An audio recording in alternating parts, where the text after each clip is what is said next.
జగన్ అడిగింది ఏంటి, షర్మిల చెప్పేది ఏంటో అర్థం కాల. జగన్ అడిగిన పాయింట్ ఏంటి? చంద్రబాబు నాయుడు, రేవంత్ రెడ్డి, రాహుల్ గాంధీ హాట్ లైన్తో చర్చల్లో ఉన్నారు. దానికి ఏం చెప్పేది ఏంటి? నువ్వు మోడీతో టచ్లో ఉన్నావు. మోడీతో టచ్లో ఉండుంటే ఈ కేసులు ఇన్ని వస్తాయా? ఇంతదాకా గొడవ వస్తుందా? మోడీ ఇంతకుముందు అనేక సార్లు అపాయింట్మెంట్ ఇచ్చాడు జగన్కి. వినతి పత్రాల రూపంలో ఇస్తూ ఉండేవాడు. ర్యాపో మెయింటైన్ చేస్తాం. ఇప్పుడు 14 నెలలు అయింది. అపాయింట్మెంట్ ఇచ్చాడా? ఈవెన్ ఫోన్ ఏమైనా చేశాడా? లేదు కదా. మోడీ అట్లాంటి కూటమి విరుద్ధ ధర్మాలు పాటించడు. అదే సందర్భంలో ఇంతకుముందు పాటించాడు కదా. అంటే ఆ రోజున తెలుగుదేశం పార్టీ వాళ్ళని డబుల్ గేమ్ ఆడుతున్నప్పుడు నడిచింది అక్కడ. ఇంకొకటి, మోడీకి జగన్ ఏం శత్రువు కాదు. ఇప్పుడైనా ప్రతిపక్ష నాయకుడు హోదాలో వింతపత్రం ఇస్తే తీసుకుంటాడు అక్కడ.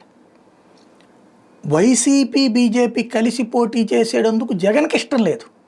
ఇంతకుముందు అయితే బీజేపీ సిద్ధంగానే ఉంది. అది సింపుల్ ఇక్కడ లాజిక్. జగన్ జాతీయ రాజకీయాలలో ప్రభావిత శక్తిగా వెళ్ళాలనుకోవట్లేదు.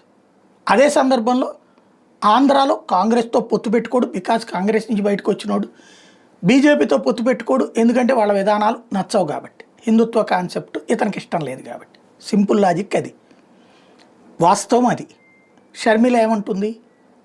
ముందు రాహుల్ గాంధీ ఓట్ చోర్ ఇష్యూలో మిగతాదంతా మాట్లాడి ఆంధ్ర గురించి ఎందుకు మాట్లాడలేదు అన్నదానికి సమాధానం ఉందా? లేదు. చంద్రబాబు నాయుడు విషయంలో అటు మాణిక్యం ఠాకూర్ కానీ ఈమె కానీ ప్రభుత్వాన్ని విమర్శించడం కంటే జగన్ను విమర్శించడానికే ఎక్కువ ప్రయత్నిస్తున్నారన్న నిజమా కాదా? ప్రజలు చూస్తున్నారు కదా.